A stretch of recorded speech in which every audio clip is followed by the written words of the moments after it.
rozhodol som sa nakrútiť také krátke video, niečo aj o tomto Mr. Heater. Mám ja už jedno také dlhé video natočené pred niekoľkými rokmi. Mr. Heater používame my už 3 zimy. Toto je už v podstate 4. sezóna, kedy sa bude používať. Za ten čas môžem povedať naozaj len veľkú chválu. Veľa ľudí vie, že ho veľmi rád používam. Ja som sa už tak naučil, že ho vždycky používame iba v tých prípadoch, keď sme hore.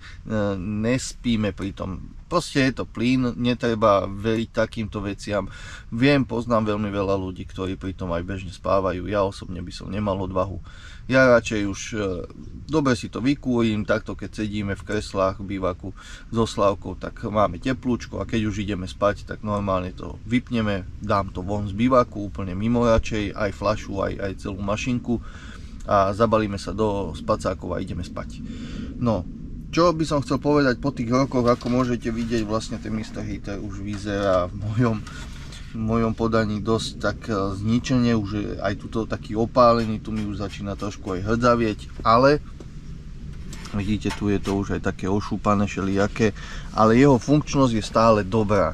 Jediné, čo sa mi na ňom pokazilo, je tá iskra, ktorá cvaká vlastne, že pustíte plyn a cvaknete, aby ste dostali iskru na ten väčší plameň, aby vám to začalo horeť. Mám ho už mimo záruky, keďže ho mám tak dlho, tak som si vymyslel potom takú pomôcku troška, že aby som si to vedel zapáliť. Táto predná mriežka sa úplne bez problémov dá dať dolu, že vlastne vyťahnete hore tieto drotiky a vlastne sa dostanete priamo k tomu väčšinému plameňu. Takže není problém, normálne si stlačíte vlastne prítok plynu smerom dolu a tým, že mne vlastne tá iskra už nefunguje, tak potom normálne zoberiem vlastne zapalovač, používam takýto maličký na sviečky alebo na čo sa to používa a vlastne si ručne zapálim ten väčší plameň. Ten začne pekne horieť, chvíľočku podržím vlastne tú poistku toho plynu dolu, tam sa nahreje tá poistka, potom to pustím a normálne chytí sa horieť. Ale ešte predtým takto robievam, že vlastne zapálim ten väčší plameň, horí len ten, nič iné. Normálne zoberiem tú mriežku takýmto spôsobom a dám ju vlastne naspäť do svojej pôvodnej polohy, takto dám a potom už zapnem normálne plyn, on sa chytí celý horeť a horí. Ohľadne bezpečnosti a takto nemá tá iskra žiadny vplyv, no je to len, jak to poviem, že keď funguje, tak to máte ľahšie, nemusíte tú mriežku dávať dolu a tak. Ale keď sa vám stane niečo, že sa vám tá iskra pokazí a neviete si to vymeniť, alebo nemáte náhradnú, alebo niečo také, tak sa to dá kľudne s tým zapalovačom zapalovať, je to bez problémov. Je to otázka možno pol minúty vlastne, čo vám to zaberie času navyše. Takže to je v pohode. Dá sa to takto aj s tým ručným zapalovačom.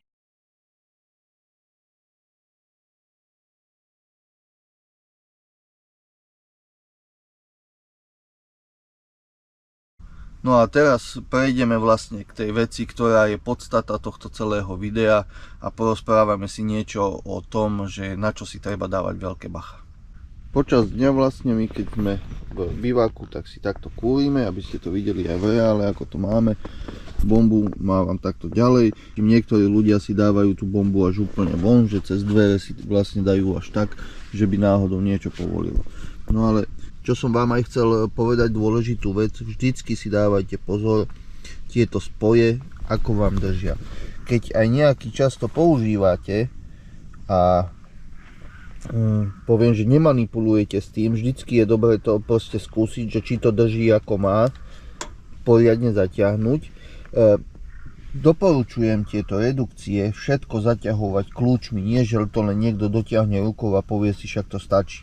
Lebo minulý rok sa nám stala taká vec, že jeden známy mi proste poslal fotku a toto celé zhorené na komplet.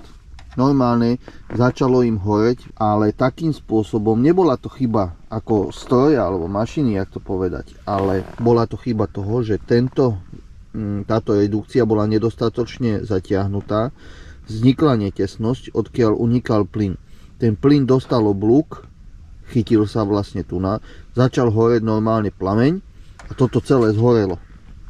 Tým pádom sa mohlo toto celé odtaviť a Proste to mohlo fakt, že akože narobiť velikánske škody, ale tak samozrejme aj toto není žiadna sranda. Je to nejaký veľmi tvrdý plast toto, ale normálne to celé rozstavilo. Začal som potom vlastne zisťovať, že či náhodou niekto s tým ešte nemá skúsenosť, že by mal proste takú zlú skúsenosť alebo nepočul o tom, a nakoniec som sa dopátral, že ešte ďalšie 3 prípady, čo len ja viem, čo sa stali podobne.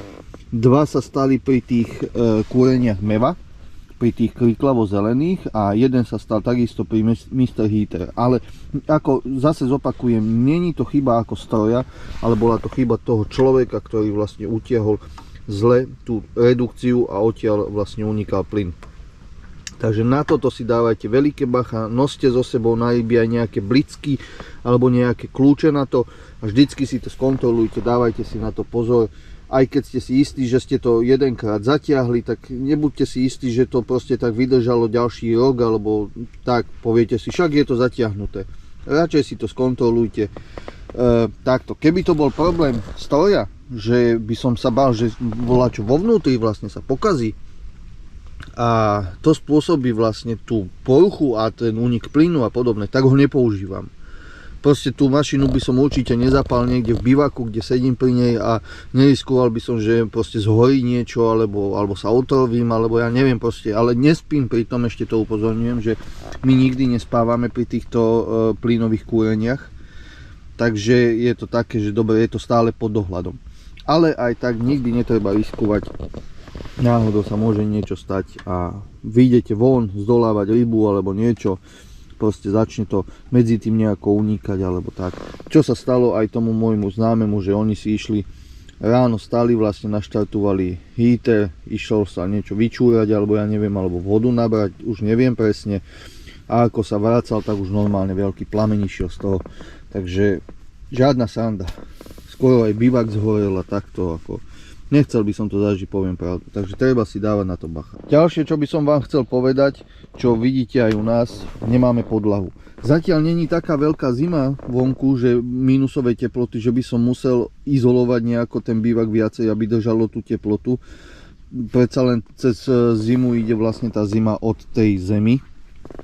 Tak ale keď je ešte takéto prechodné obdobie, že v noci nejakých 5 stupňov, tak to je úplne v pohode, večer sa dá takto sedieť, takže my si nedávame podlahu, ak nehrozia veľké dažde, tak si podlahu nedávame. Nechávame vlastne si otvorené vetrák, vidíte, aj toto je vlastne celé voľné, takisto tým, že není podlaha, tak sa to vetrá po obvode celého bivaku.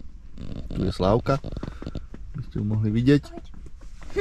Po obvode celého bivaku vlastne sa to vetrá, a plus my máme Kubikon od Delfínu, a čo je veľké plus, ten má takéto veľké vetráky, ako môžete vidieť, a ja si ich dokážem regulovať vlastne tú teplotu aj týmto, že večer už napríklad, keď sa už viacej ochladí, tak pozatváram, čo ja viem, 2 a jedno si nechám otvorené, a to úplne stačí na tú cirkuláciu toho vzduchu, jak prechádza smerom hore, vlastne, že aj ten kyslík sa vám pekne strieda alebo obmienia a je tu aj teplo. Zas keby som otvoril úplne všetky 4 tie vetráky, tak automatika ide to jak cez komín, teplo odíde vrchom a vlastne kúrim v podstate zbytočne, alebo no, viete, jak to myslím, že by vlastne aj to všetko teplo odchádzalo odtiaľ.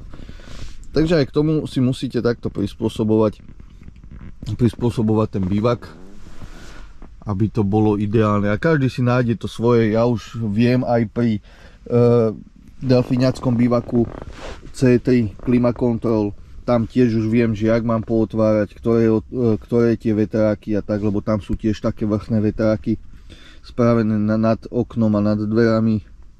Takže už aj to viem, že ako mám ho dlho, ten Mr. Heater, takže už mám niečo s ním odkúrené, takže viem čo a ako. Toto videjko vzniklo úplne spontánne. Včera večer sme sedeli vlastne so Slavkou na rybách, takto v bivaku.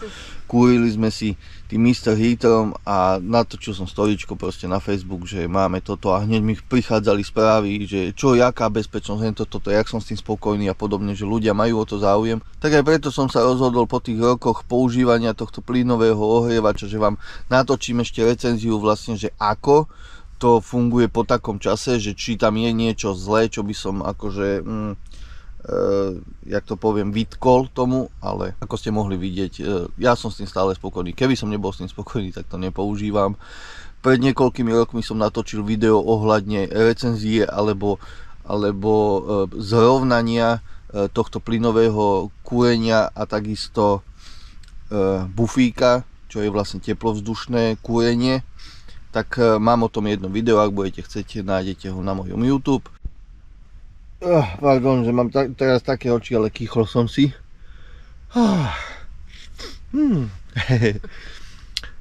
Chcel som ešte to, že vlastne podobných videí ako toto ja mám už naozaj veľa natočených, či sú to nejaké vychytávky ohľadne taktiky lovu rýb, ohľadne nejakého vybavenia, ako sa obliekajú prsačky najlepšie, ako sa najlepšie skladá podbera kaprásky a čo ja viem, čo šeličo. Takže ak sa vám moje videa páčia, samozrejme budem rád, ak dáte odber na môj kanál a budete môcť vidieť ďalšie takéto všelijaké videá, vlastne, ktoré pridávam dosť často. Nachádzajú sa tam aj veľké filmy vlastne ohľadne lovu kaprov, lovu amúrov a podobne. Takže ďakujem za sledovanie, dúfam, že vám to trošku pomohlo a samozrejme, ak budete mať nejaké ďalšie otázky ohľadne kúrenia a týchto vecí, alebo akékoľvek otázky, kľudne samozrejme môžete dať môžete pridať komentár pod toto video. A ešte by som chcel upozorniť, že až by ste náhodou mali nejaké negatívne skúsenosti, takisto, ako aj ja som spomínal napríklad ten únik plynu cez ten bočný ventil, cez tú bočnú redukciu, ak by ste mali náhodou nejaké ďalšie informácie ohľadne týchto vecí, že ste sa s tým stretli, stalo sa vám to alebo niečo podobné, tak aj to prosím, hoďte to pod toto video do tých komentárov, aby sme mali tých informácií čo najviac, aby sme to vedeli posunúť aj ľuďom, že čo áno, čo nie, na čo si dávať pozor a podobne. Takže ďakujem za sledovanie a vidíme sa pri ďalších videách s Ivanom Solnicom a Slavkou Solnicovou, ahojte! Čaute.